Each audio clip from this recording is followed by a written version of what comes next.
تو 3 انعامات اللہ تعالیٰ نے اپنے حبیب صلی اللہ علیہ وسلم پہ کیے، جو اصل ٹاپک کی طرف دوبارہ ہم آ جاتے ہیں۔ پہلا انعام، آپ یتیم تھے، اللہ نے آپ کو ٹھکانہ دیا۔ دوسرا انعام، آپ علم نہیں تھا آپ کے پاس حلال و حرام کا، اللہ نے آپ کو شریعت کا علم دیا۔ تیسرا، آپ غریب تھے، اللہ نے آپ کو غنی کر دیا۔ یہاں بھی ایک ٹیکنیکل پوائنٹ، پھر قیام طعام کی طرف چلتے ہیں تو ذرا علمی باتیں ہیں نا بیچ میں آ جائیں۔ دیکھو، غنی کیا ہے اللہ نے۔ غنی کا مطلب کیا ہوتا ہے؟ ایسا انتظام کر دینا کہ آپ دوسروں کے محتاج نہ رہیں۔ آج ہمارے یہاں فقیروں کو بھیک دے دے کے اور بگاڑ دیتے ہیں۔ فقیروں کو بھیک دے دے کے، آپ تحقیق کرو کسی فقیر کے بارے میں، مستحق ہے نا، اس کو اسٹیبل کر دو۔ اور اگر آپ کو یہ اندازہ ہو جائے یہ کمبخت اسٹیبل ہونا ہی نہیں چاہتا ہے، اس کو لت پڑ گئی ہے، پھر مت دو اس کو۔ میرا بہت تجربہ ہوا ہے، کوئی نوجوان آیا بھیک مانگ رہا ہے، میں نے کہا کوئی بات نہیں، آپ کو کتنے پیسے چاہیے؟ جی 500 روپے چاہیے۔ میں نے کہا ہماری مسجد میں فرنٹ ایریا ذرا خراب ہوا ہے، اس کو تھوڑا صفائی کر دو، میں آپ کو 500 روپے دے دوں۔ ایسا غائب ہوا مارکیٹ سے شارٹ۔ اس کا مطلب یہ پروفیشنل بھکاری ہے، اس کو آپ 500 روپے دے کے غنی کر دو گے۔ اور زیادہ غنی کی ڈیفینیشن سمجھ میں آئی؟ مالدار ہونا نہیں ہے، غنی مستغنی سے نکلا ہے، بے پرواہ، کسی کی ضرورت نہیں ہے۔ ہمارے نبی غنی کرتے تھے لوگوں کو اور غنی بننے کی ترغیب دیتے تھے۔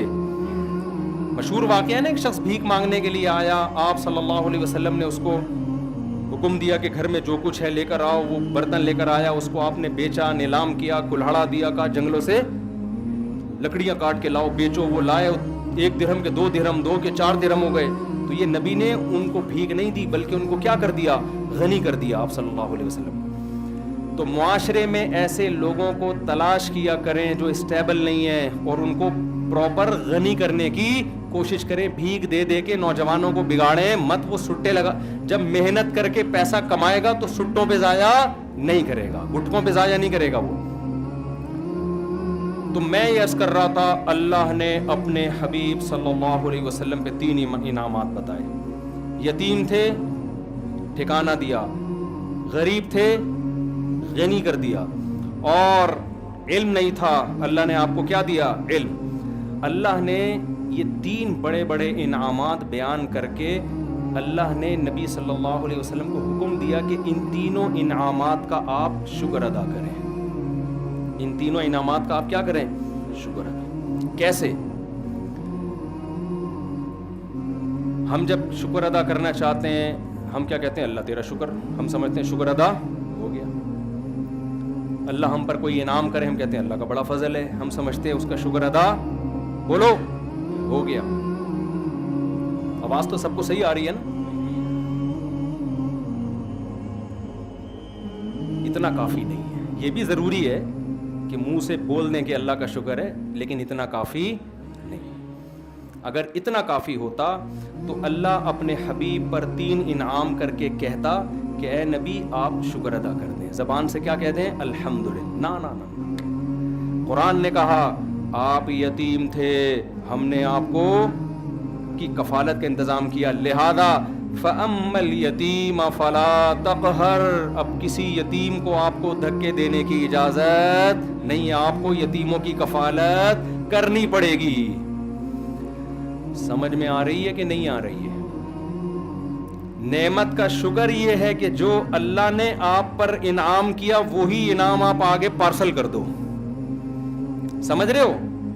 اس کی قدر کرو کہ میں یتیم تھا، اللہ انتظام نہ کرتا تو میرا کیا حال ہوتا۔ لہذا معاشرے میں اگر میرے رشتہ داروں میں کوئی یتیم ہوتا ہے تو میں نے بھی اس کے ساتھ احسان کرنا ہے۔ دوسرا، اللہ نے آپ کو شریعت سے بے خبر پایا، باخبر کر دیا، اس کا حکم دیا اما بنعمت ربک فحدث۔ رب نے جو آپ پر نعمتیں کی ہیں، علم کی نعمت خاص طور پر، اس کو آگے آپ نے بیان کرنا ہے۔ جو علم اللہ نے آپ کو دیا ہے اسے لوگوں میں تقسیم کرنا ہے۔ علم کی نعمت کیا ہے کہ اس میں بخل نہ کرے انسان، چاہے وہ دین کا علم ہو یا دنیا کا علم ہو۔ آج کسی سے اس کے بارے میں اس کے پاس کوئی نالج ہو، آپ لینے کے لیے چلے جائیں، بعض لوگ سخی ہوتے ہیں، بعض گھنٹہ لگا دو گے وہ آپ کو نالج نہیں دیں گے، اس کو یہ ڈر ہوتا ہے کہ یہ بھی نہ سیکھ جائے کہیں۔ تیسرا انعام اللہ نے کیا کیا؟ آپ مسکین تھے، غریب تھے، اللہ نے غنی کر دیا. لہذا وَأَمَّا السَّائِلَ فَلَا تَنْهَرْ، کوئی مانگنے کے لیے آئے تو اس کو دھتکارنا نہیں ہے. اس سے ہمیں کیا پتہ چلتا ہے بھائی، اس آیت سے، کہ اللہ ہم سے یہ چاہتے ہیں کہ جس نوعیت کا اللہ نے ہم پر احسان کیا، ہم اسی نوعیت کا احسان مخلوق پہ کرنا شروع کر دیں. سمجھ میں آ رہی ہے بات کہ نہیں آ رہی؟ جس نوعیت کا اللہ نے احسان کیا. اور یہ بات قرآن میں دوسری جگہ بھی ہے.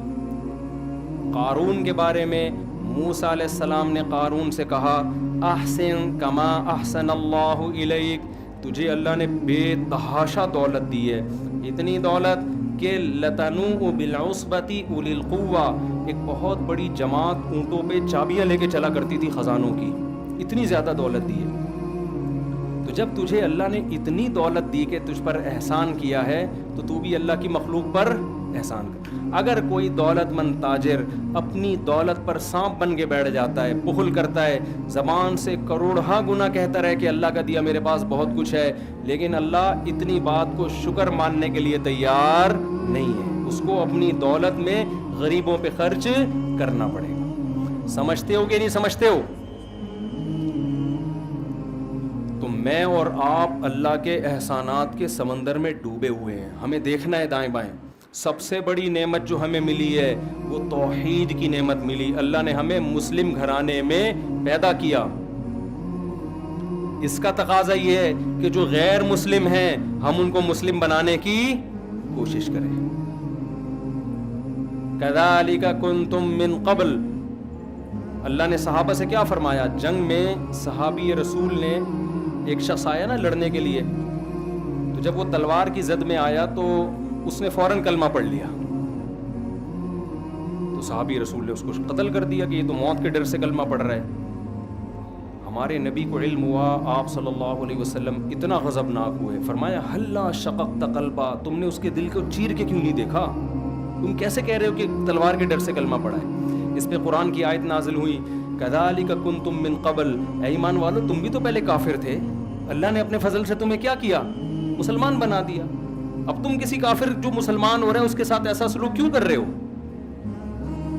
کیوں ایسا سلوک کر رہے ہو؟ تو اللہ نے آپ کو اسلام کی نعمت دی. اس نعمت کا تقاضا کیا ہے؟ اس اسلام کو دنیا میں پھیلانے کی کوشش کی جائے. اللہ نے آپ کو داڑھی رکھنے کی توفیق دی. اس نعمت کا تقاضا کیا ہے؟ کہ دوسروں کو بھی ہدایت کی کوشش کی جائے. اللہ نے آپ کو مال دیا.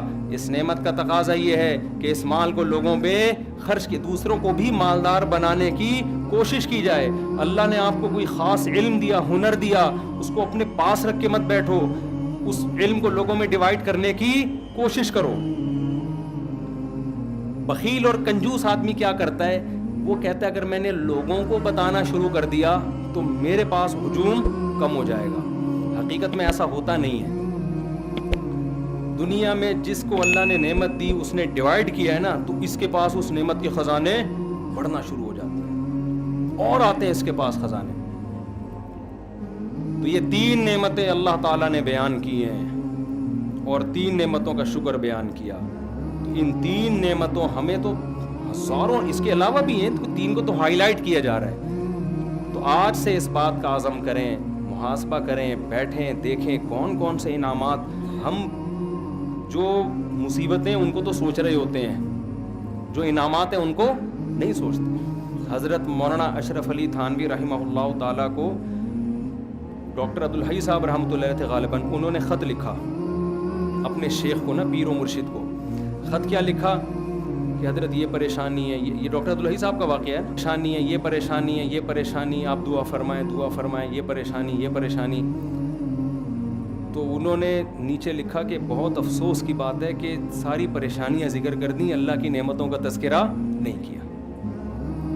پہلے زمانے میں نا جو آپ کو اس طرح آپ کی اصلاح کرے اس کو پیر و مرشد کہا جاتا تھا. آج کل پیر و مرشد کا مفہوم ہی چینج ہو گیا ہے. آج کل پیر و مرشد کا مفہوم یہ ہے کہ ہمیں بخشوا دے گا اور پتہ نہیں یہ روحانی ٹوپی ڈرامے کرے گا، جن چڑیل بھوت بگائے گا، اور الٹی سیدھی حرکتیں جو کر رہا ہو اس کو لوگ پیر و مرشد کہتے ہیں. تو سارا دن آپ بیٹھ کے تھوڑی دیر سوچیں گے نا, آپ کو لگے گا کہ اللہ کے آپ پر بے پناہ احسانات ہیں. میں اسلام آباد میں تھا, وہاں ایک شخص کے بارے میں پتہ چلا, کروڑ پتی آدمی ہے, بہت بڑا بنگلہ اس کا. ہمارے ایک دوست کی اس سے سلام دعا تھی, اس کی بینائی چلی گئی اور اس نے بہت کوشش کی, وہ بینائی واپس نہیں آئی. ایک دن وہ کہنے لگا اپنے اس دوست سے نا کہ ایک ٹھیلے والا بھٹے نہیں بیچ رہے ہوتے, جو بھٹا بیچ رہے ہوتے, تو اپنے دوست سے کہنے لگا, اس دوست نے مجھے بتایا کہ یار اگر یہ بھٹے والا میری ساری دولت, اسلام آباد کا بنگلہ, میرا بزنس لے لے, یہ بھٹے کی ریڑھی مجھے دے دے اور آنکھیں دے دے, تو میں اس پہ تیار ہوں. اتنی بڑی نعمتیں ہیں جو اللہ نے مجھے اور آپ کو عطا کی ہوئی ہیں, اتنی بڑی بڑی نعمتیں. ہم پریشان کیوں ہوتے ہیں؟ ایک دن ایک صاحب میرے پاس آئے اور اپنی پریشانیاں گنوانے لگے نا, یہ پریشانی, یہ پریشانی, یہ پریشانی, یہ پریشانی, یہ ٹینشن, یہ ٹینشن, یہ ٹینشن.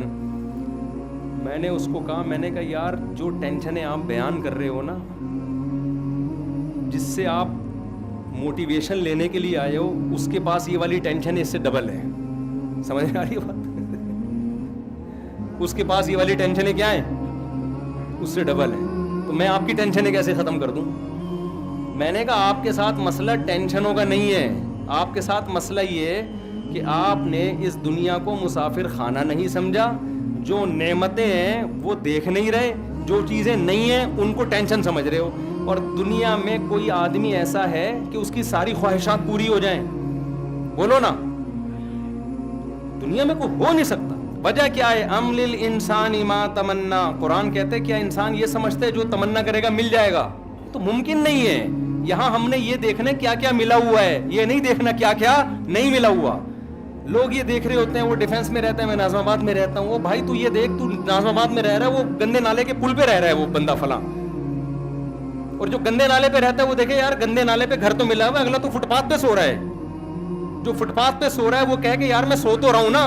بہت سے لوگ 1000 گز کے بنگلوں میں گدے پہ نیند نہیں آ رہی, وہ کہہ رہے ہیں فٹ پاتھ کی نیند اچھی ہے اس گدے سے جس پہ نیند نہیں آئے کم وقت کو. تو جب تک آپ اس دنیا کو مسافر خانہ نہیں سمجھتے اور آپ یہ نہیں سمجھتے کہ یہ میری, دیکھو رسول اللہ صلی اللہ علیہ وسلم نے فرمایا جس کو 2 ٹائم پیٹ بھر کے کھانا مل گیا اور سر چھپانے کی جگہ مل گئی, جسم کسی بڑی بیماری سے محفوظ ہو گیا, اللہ نے ساری دنیا کی دولت سمیٹ کے اس کو دے دی ہے. اب حدیث کا مفہوم کیا ہے؟ مطلب یہ نبی کے الفاظ نہیں, میں مفہوم سمجھا رہا ہوں. اب اگر یہ کہتا ہے نا میرے بھی ٹینشن, یہ اس کی اپنی بنائی ہوئی ٹینشن ہے, یہ اللہ کی طرف سے نہیں ہے. یہ تو ہوس ہے بھائی, ہوس کا تو دنیا میں کوئی علاج نہیں ہے. کتنے لوگ آتے ہیں میں بے روزگار ہوں, ٹینشن ہے. میں کہتا ہے تیرے کو صبح ناشتہ مل رہا ہے؟ ناشتہ تو مل رہا ہے. دوپہر کھانا مل رہا ہے؟ ہاں مل رہا ہے. رات کا کھانا مل رہا ہے؟ ہاں مل رہا ہے. سونے کی جگہ ہے؟ کہہ رہے ہیں ہاں ہے. کہہ رہے ابا کی صلواتیں بہت سننے کو ملتی ہیں, بس یہ ٹینشن ہے. میں نے کہا 2-4 ٹینشنیں تو ہونی چاہیے نا زندگی میں, یہ والی ٹینشن بھی ختم ہو جائے پھر تو اور جنت میں چلا گیا نا. تو ایک ٹینشن برداشت کر لے. فری پھوکٹ کا تجھے پراٹھے مل رہے ہیں صبح کے, فری پھوکٹ کا تجھے ابا کے خرچے پہ کیا مل رہا ہے, بھلے صلواتیں سن کے مل. بھیکاری کو آپ 2 روٹی 2 گالیاں دے کے, وہ کہے گا 2 اور دے دے, 4 گالیاں اور لگا دے ساتھ میں, کیونکہ بھیکاری کو اندازہ ہے کہ 2 پراٹھوں کی کیا, میرے منہ سے روٹی نکلتی نہیں ہے, لفظ نکلتا ہے پراٹھا ہی نکلتا ہے, پتہ نہیں کیوں. کیونکہ جب بھی باہر دنیا میں ٹریولنگ ہوتی ہے نا سب کچھ ملتا ہے, کراچی کے ہوٹل کے پراٹھے نہیں ملتے. ابھی میں سعودی عرب سے آیا ہوں کل, نہیں مزہ آیا یار, پراٹھے نہیں تھے. تو اس لیے میرے منہ سے روٹی کا لفظ نکلتا ہی نہیں ہے. تو بھیکاری کو آپ جس کے پاس کچھ بھی نہیں ہے, آپ اس کو موٹی موٹی گالیاں دے کے 2 پراٹھے پکڑا دو, غصہ کرے گا وہ, پھر بھی شکریہ ادا کرے گا, اس لیے کہ وہ اپنے آپ کو اس کا بھی مستحق نہیں سمجھتا. اور جو گھر میں بیٹا ہوتا ہے نا کروڑ پتی باپ کا, وہ سمجھتا ہے سارا میرا ہے, میں اس کا مستحق ہوں, مجھے یہ بھی چاہیے, مجھے یہ بھی چاہیے. وہ بھائی تو سمجھ کہ میں مسافر خانہ ہے, اللہ نے مجھے بڑے باپ کے گھر میں پیدا کر دیا, یہ میرا احسان نہیں. کس کا احسان ہے؟ اللہ کا احسان ہے. جو مل رہا ہے گریوی میں کھاؤ. اس پہ اگر ابا صلواتیں سنا کے, ابا پھر بھی مجھے اپنا بیٹا ہی سمجھ رہا ہے, کوئی بات نہیں ابا 2 گالیاں اور, لیکن رات کو گھر سے نہیں نکالنا مجھے. آپ سمجھ رہے ہیں نا, سنا کرو ابا کی گالیاں, اس پہ ثواب ملتا ہے, خدا کی قسم برداشت پہ ثواب ملتا ہے. باپ کی پیشانی پر محبت سے دیکھنے پر حج عمرے کا ثواب ملتا ہے. تو ایسے ہی تھوڑی مل جاتا ہے یہ. تو جب آپ اپنے آپ کو یہ سمجھو گے میں ان چیزوں کا مستحق ہوں ہی نہیں, تو جتنا ملے گا اس پہ کیا ہوگا, شکر ادا ہوگا. بھائی ہم تو اس کے بھی مستحق نہیں تھے, اللہ نے ہمیں یہ بھی دے دیا, یہ بھی دے دیا, یہ بھی دے دیا. تو ہم تو یہ چیز بتاتے ہیں لوگوں کو کہ بھائی وہ اکثر ایک میں واقعہ سناتا ہوں, بس یہ واقعہ بیان کر کے اپنی بات کو ختم کرتا ہوں. ایک نجومی کے پاس ایک آدمی گیا اور اپنی ہاتھ دکھائی, نجومیوں کو آتا واتا کچھ نہیں ہے لیکن ویسے ہی لوگ چلے جاتے ہیں. تو نجومی نے ہاتھ دیکھ کے کہا کہ بھائی 10 سال تک, وہ غریب آدمی تھا, نجومی نے کہا 10 سال تک تم غریب کے غریب ہی رہو گے. یہ بڑا خوش ہو گیا کہ 10 سال بعد کیا ہوگا, ہمارے نیارے ہو جائیں گے. اس نے کہا 10 سال تک غربت کی پریشانی تمہیں اور رہے گی. یہ خوش ہو گیا, چلو 10 سال کے بعد. اس نے کہا پھر کیا ہوگا, اس نے کہا پھر تمہیں عادت ہو جائے گی. پھر کیا ہو جائے گی, عادت. تو میں بے روزگاروں سے کہتا ہوں روزگار تلاش کرو, نہیں مل رہا اسی کو انجوائے کرو. آپ بے روزگاری کا جو مزہ ہے وہ روزگار میں نہیں ہے, حقیقت ہے. اس سے برداشت پیدا ہوتی ہے انسان کے اندر. تلاش کرو روزگار, سست بن کے نہ بیٹھ جاؤ. جب کوئی پریشانی آئے, دنیا کیا ہے, مسافر خانہ, فنا ہونے کی. یہاں بڑے بڑے خوشحال لوگ آئے, وہ چلی گئی 96 سال میں یار, ہیں بھائی 96 توپوں کی, 96 میں گئی 98 میں گئی ہے, 96 سال میں 96 توپوں کی سلامی دی گئی ہے اس کو. اب فرض کر لو میں اور آپ, اگر ہم تو برطانیہ کے ویزے کے لیے ترس رہے ہوتے ہیں نا, مل جائے تو بڑے خوش. اس کو ویزا نہیں ملا, برطانیوں کی ماں تھی وہ, برطانیوں کا باپ تھا وہ. ہمیں اگر برطانیہ کا باپ بنا دیا جاتا تو 96 سال کے بعد بھی ہمارا وہی حشر ہونا تھا جو ملکہ برطانیہ کا ہوا ہے. تو یار نتیجہ تو سب کا ایک ہی جیسا ہے نا. پائپ کے منہ میں بیٹھو یا پائپ تمہارے منہ میں ہو, رزلٹ ایک ہی ہے. جب رزلٹ وہی نکل رہے ہیں بھائی اس کا, تو کیا یار, جس نے زیادہ سموسے کھا لیے, جس نے 2 پراٹھے کھا لیے, جس نے نہیں کھایا, جو روزگار ہے, جو بے روزگار ہے, تھوڑے دنوں کی کہانی ہے. رزلٹ کیا ہونے والا ہے, ایک جیسا. قبرستان جایا کرو ڈیفنس کے, تو خاص طور پہ جایا کرو قبرستان. بڑے بڑے لوگ یہاں نیچے دفن ہوتے ہیں, جا کے دیکھا کرو یار یہ فلاں کا بنگلہ, یہ فلاں کا بنگلہ. ابھی ایک دفعہ میں جب گلشن اقبال میں رہتا تھا نا پہلے, تو میں گھر تلاش کر رہا تھا گلشن اقبال میں. تو کسی نے مجھے کہا یہاں بڑا VIP سا قبرستان ہے. میں نے کہا یار قبر میں جانے کے بعد نہیں پتہ چلتا کہ VIP ہے یا اورنگی ٹاؤن کا قبرستان ہو, گندے نالے کا قبرستان ہو, یا ڈیفنس کا. اندر سے سارے کیا ہوتے ہیں, جتنے کیڑے ایک غریب رکشے والے کی لاش پہ ہوتے ہیں اتنے ہی میرے بھائی معذرت کے ساتھ ڈیفنس والوں کی لاش پہ بھی اتنے ہی کیڑے ہوں گے. تو یہ ڈیفنس آپ لوگ رہتے ہو نا, یہ زیادہ 2 ٹکے کی خدا کی قسم رہو آپ, ایسا نہ چھوڑ کے آپ گندے نالے چلے جاؤ, یہ مطلب نہیں ہے. کیونکہ وہاں جاؤ گے تو جلدی قبرستان جانے کا چانس ہوگا, وہاں ڈینگی وینگی نالوں میں بہت پھیلا ہوا ہے آج کل. تو لیکن حقیقت یہ ہے کہ 2 ٹکے کی ویلیو, ان چیزوں سے دل لگانے کی بالکل کوشش مت کرو. ان کی حیثیت صرف اتنی ہے کہ ٹرین میں آپ سفر کر رہے ہو, آگے اسٹیشن پہ آپ نے اتر جانا ہے, کوئی دروازے پہ لٹک کے جا رہا ہے, کوئی نیچے بیٹھ کے جا رہا ہے, کوئی اکانومی کلاس میں جا رہا ہے, اور کوئی بزنس کلاس میں جا رہا ہے. آگے جا کے سارے کیا ہو جاتے ہیں, دنیا میں تو پھر بھی برابر نہیں ہوتے. بزنس کلاس والے کو ذرا پروٹوکول کے ساتھ لینے کے لیے آئے, لیکن اللہ کے ہاں آگے جا کے سب کا اینڈ کیا ہے, برابر, ختم, فنش. تھوڑے دن کی کہانی ہے. اور یہ ملکہ برطانیہ کا بار بار سوچا کرو یار 96 سال میں اس کو 96 توپوں کی, میں نے خبر سنی 96 توپوں کی سلامی. یار توپوں کا کتنا خرچہ کرا دیا اس نے. اللہ یہ بھی پوچھے گا یہ تیرے باپ کے پیسوں سے جو یہ توپیں جو ہے نا تیرے اوپر خرچ ہو رہی ہیں, یہ تو قوم کا پیسہ ہے. اللہ پوچھے, اللہ تو ایک ایک چیز کا حساب لے گا کہ 96 تو 1 مہینہ تک تو رہی ہے. کتنے دن جنازہ دفنایا گیا, کتنے دن بعد ہیں, پتہ نہیں 18 دن تک, اتنے پھول, اتنے پروٹوکول, اتنے یہ سارا خرچہ ہوا ہے. یہ قبر میں نکلے گا خرچہ. اللہ پوچھے گا انسانوں, ہم وصیت کرتے ہیں ہمیں ایسا پروٹوکول, اول تو ہم کو اتنی بڑی چیز نہیں ہے, اگر بن بھی گئے نہیں بھائی ہمیں نہیں چاہیے. ہمیں حضرت ابو بکر نے کیا وصیت کی تھی, نیا کفن بھی مت دینا. حضرت ابو بکر کی ویلیو تو بہت بڑی تھی نا, لاکھوں مربع میل کے حکمران تھے. عمر پہ حکومت کی ابو بکر نے, جن کے ماتحت عمر اور ابو ہریرہ اور ابن مسعود جیسے لوگوں, کتنا بڑا حکمران ہوگا. وصیت کر رہے ہیں میں جب مر جاؤں تو مجھے پرانے کپڑوں میں دفنانا, نیا کفن مجھے مت دینا. نئے کپڑے زندہ لوگوں کے لیے ہیں, جانے والوں کے لیے نئے کپڑے نہیں ہوتے. وہ سمجھتے تھے بھائی یہ مسافر خانہ ہے. تو غیر مسلموں کی چیزوں سے متاثر مت ہو خدا کا واسطہ. ملکہ برطانیہ سے ہمیں کوئی وہ نہیں ہے, کوئی چڑ نہیں ہے, کوئی میرا کلپ بنا دے ملکہ برطانیہ کے خلاف, وہ تو سب کے ساتھ ایسا ہی ہوتا ہے, وہاں یہی پروٹوکول ملتا ہے. لیکن میں تو آپ کو اسلام اور غیر اسلام کا فرق بتا رہا ہوں. ملکہ برطانیہ اور اسلام کا فرق نہیں بتا رہا آپ کو, ہماری ملکہ ان کی ملکہ کا فرق نہیں. ہمارے ہاں تو ملکائیں جاتی ہیں تو وہ دفنانے کے لیے چیز, ہماری ملکہ تو بے نظیر بھٹو تھی نا. ہمارے ہاں تو ملکہ جاتے ہیں الگ اسٹائل سے ہیں. کوئی بم دھماکے میں جا رہا ہے, اس کو کیا پروٹوکول, ضیاء الحق کیا وہ بوٹی بیچارے کی وہ شہادت کے بعد کچھ 2-4 چیزیں ملی ہیں.